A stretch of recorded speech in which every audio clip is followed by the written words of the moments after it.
My name is Miriam Ballin. I am a mother of 5, a wife, and a practicing family therapist. I am also a medic for United Hatzalah in my free time. So where did you grow up? I grew up in Houston, Texas until age 12. After that, I moved to San Francisco, California, where I lived for a while. We made our way around the globe. Soon after that, I went to high school in Denver, Colorado, and then in Brooklyn, New York. In Brooklyn, New York, I was in Brooklyn, New York to finish high school, and then off to Israel for a gap year.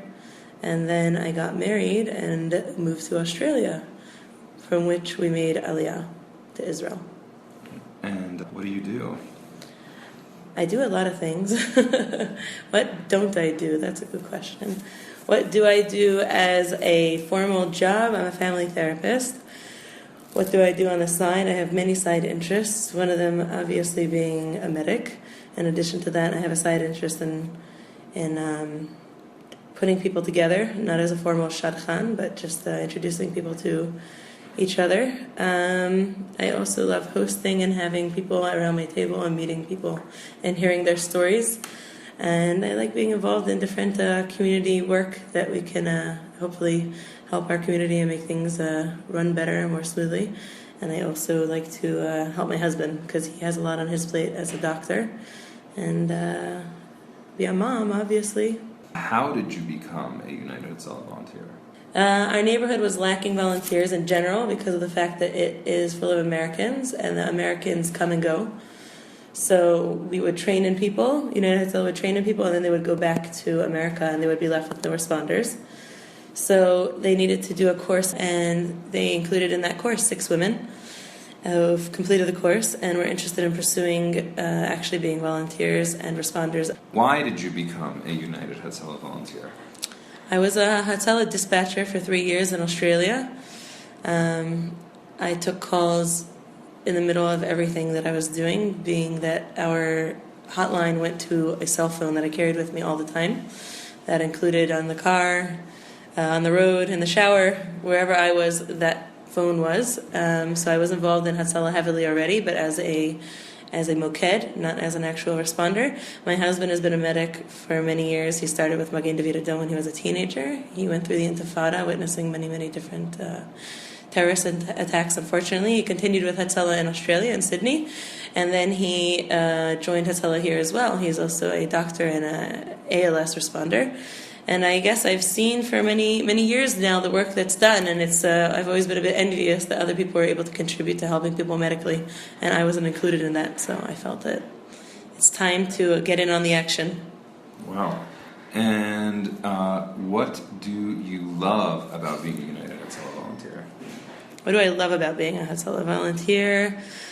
Well, obviously, I love being able to help people. That's why I think anybody joins United Hatzalah, to be able to help people.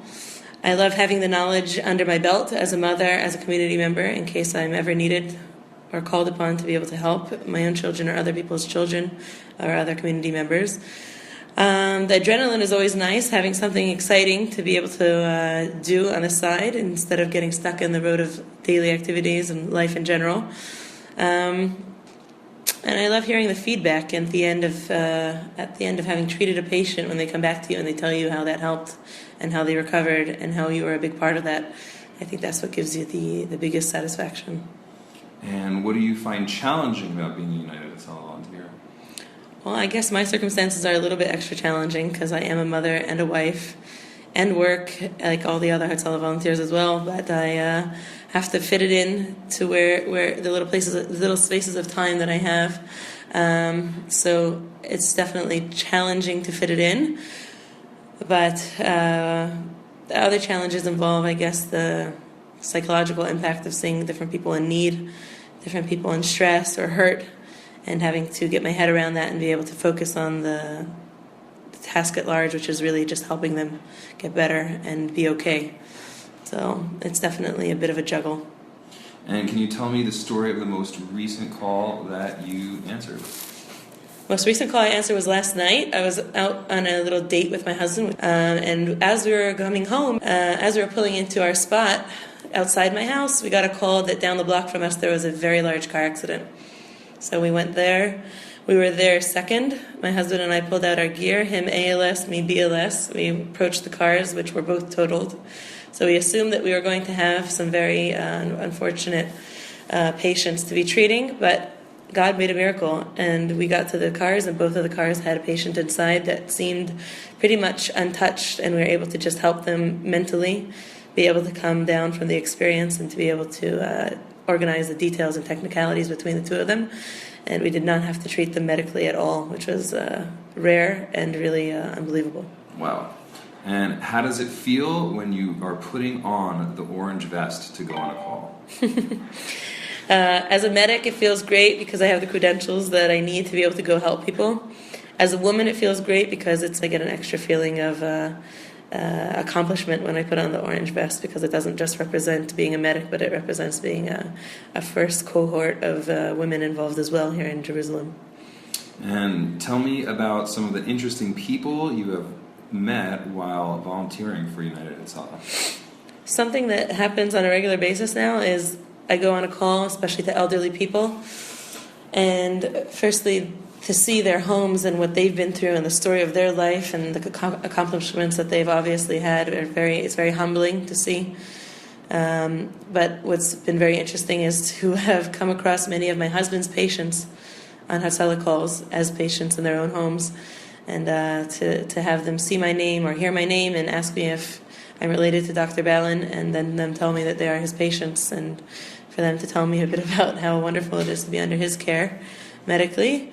I've also just seen a lot of unbelievable people who have moved to Israel, made Aliyah, and are here and living the dream, and getting to know a little bit about them. And how do you maintain a positive mental attitude while you are going on a call? I work on this because often it takes a lot of energy to be able to get in the right mindset. When I go on the calls, I try to distract myself on the way to the call about thinking about the different things that I'm going to do when I get there, and the different things I'm going to ask, and the different things I'm going to look out for. And I try to envision the outcome as best as possible and as positive as possible, and that keeps me as positive as possible. Awesome. And do you have any beliefs or psychological tricks that help you stay calm when you are faced with a stressful call?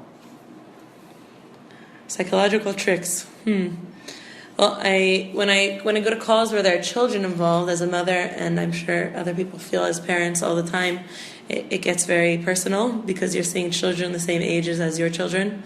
So one of the psychological tricks I guess I've made for myself is thinking about my own children enough to be able to make me empathetic and compassionate enough towards the children I'm dealing with, but at the same time veering away from thinking about my own children and staying focused on their children and not letting myself get too involved emotionally so that I can actually give them the best quality of care.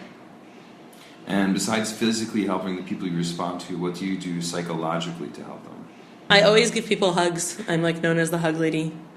So when I get to a scene and I see that they're really stressed out or they're overwhelmed or they don't know what to do next, the first thing I do is I give them a hug, and then I continue holding their arm while I explain what we're going to do to be able to help them. I think that the power of touch is very powerful.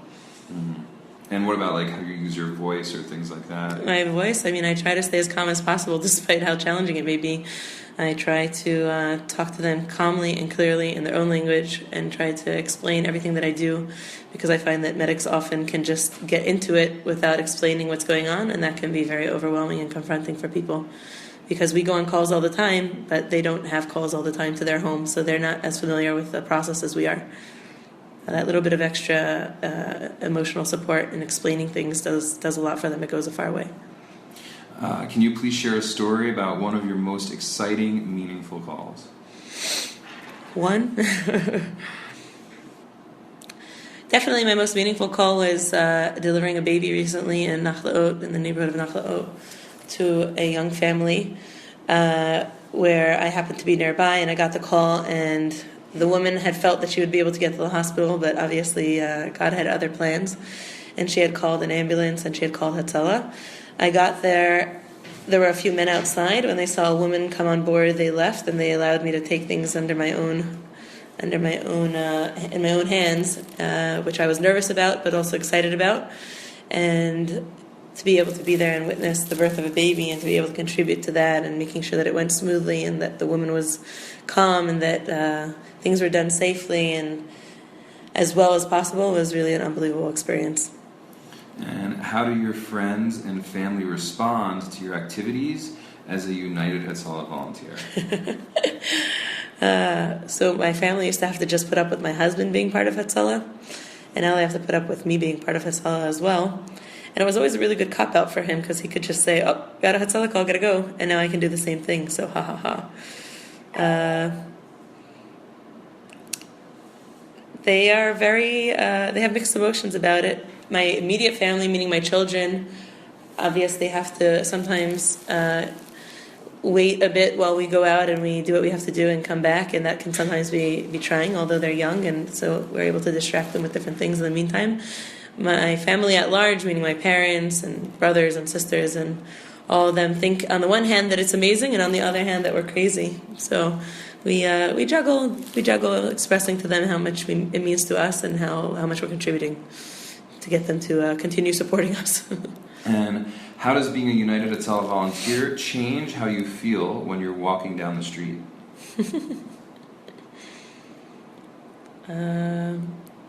That's a good question. I think I always felt like I could help in a time of crisis, even before I had actually been trained. I'm good under pressure, and I always felt like I would be able to stay focused in case of an emergency. But now I just have that added reassurance that if something's were to happen right now, right here, I have the knowledge and I have the training to be able to do the best job I can to be able to help. And that gives me a great feeling. How does being a United Hatzalah volunteer change how you look at your neighborhood? Well, it definitely gets me to become a lot more finicky about neighborhood safety and trying to ensure the safety of everybody in our neighborhood. I watch kids, flying down the street on their bimbas at like 300 kilometers per hour, and that makes me more nervous than I ever did before because I could imagine the outcome if they were to crash into that wall or flip over or hit another kid. And because I've been to calls where I've seen that as the outcome, it makes me a lot more nervous. So I find myself being the neighborhood reprimander, especially to children. Not adults as much, but in general, safety hazards have become a lot more obvious to me. And I kind of walk around trying to cover up the pothole that's been exposed because I can imagine the old lady falling into it, and putting out salt because I can imagine the old man slipping and hurting himself and breaking a hip, and then us being called out to that. So I definitely have become a lot more conscientious to the different perils that lie before us. Do you have any stories about how being a woman helped you respond to a call? So several times already we've had calls where I've gotten there and it's been like a elderly woman who fell, in the restroom, or is not dressed appropriately, or has a problem that she wouldn't be comfortable talking to a male about. So when I get there, they're always like kind of relieved, like their face looks like really relieved that they don't have to go in and embarrass her and try to take care of her, that they could send me in and get her organized and comfortable for all of us to be able to give her the best care possible. So I find that happening a lot, actually, especially in our neighborhood where we have a lot of elderly people in Rehavia and the Wolfson Towers, where we have calls frequently, where we have women, unfortunately, who are older and just can't take care of themselves properly and end up calling Hatzalah because they fall or they're not well and they need a woman to get them organized. More people seem to be interested in United Hatzalah. Why do you think that is? I think the idea of the gap between when the call is made to when the ambulance arrives really is something that people are not aware of. The idea of that taking so long for the ambulance to arrive, and people and the distress that they may have in those minutes, which could even just be a couple but feel like eternity when you're waiting for an ambulance. I think people don't think about that regularly. They think you call 911, you call 101, you call whatever it is, and you get an ambulance, and that's how things go. But unfortunately, especially in socialized countries, including Australia where I used to live, it can often be between 10 to 15 minutes until an ambulance arrives. And if you're in a real emergency, that can feel, like I said, like eternity. So to have people fill that gap and get there seconds afterwards and to be there taking care of the patient until the ambulance gets there is incredibly reassuring and incredibly comforting. And that idea really takes people. And when you arrive to the scene of a call, do you distinguish between people who are Jewish or not Jewish? Not at all. Like I said, I grew up in San Francisco, California. It was a very colorful place, shall we say, and I had all types of people around me at all times, and I am very understanding and very tolerant and very loving towards all people. I see people and I see the situation they're in, and I just try to give care to whoever needs it most first. And what would you tell someone who is thinking about volunteering? Go for it. I would tell them to go for it. I would tell them to follow their dream, and I would tell them to not worry about any of the practical issues that people are going to try to dissuade them with. And can you say more about that? Yeah, I mean, very often people's mindset will be, you should be being paid for the work you do. Or people will say, well, what about the things that will fall to the wayside? And I think that type of encouragement, negative encouragement, can be very daunting, and it can make you really reconsider volunteering. And if you have the idea to volunteer and that's something you feel passionate about, or you're even just considering, I think you should pursue it and you should go for it, because it gives you a tremendous amount of purpose, and it gives you a tremendous amount of understanding of the nation that we're part of, the people that we're part of, the people out there. It gives you a lot of fulfillment. What do you think will change about United Hatzalah over the next 5 years? That's a good question. Well, if we continue putting in volunteers as frequently as we are into different neighborhoods and communities around Israel, we will definitely be bigger than ever and better than ever. We'll have better response times than ever, and that will be amazing. That will be great. As Eli Bear says, the dream is really to have people in every block, and every home, and every business office, and every store, who will be able to drop everything and be able to respond to a call, and that our response time will be seconds, not minutes. And I think that we're getting closer and closer to that goal, and that will be great. I think that we're also including all different types of people, including women, men, different ethnicities, different cultural backgrounds, and that's great, because then people will have people they're comfortable with taking care of them, and that's great. Wow, Miriam Ballin, thank you so much. No worries, no problem. Yeah. It's been a pleasure.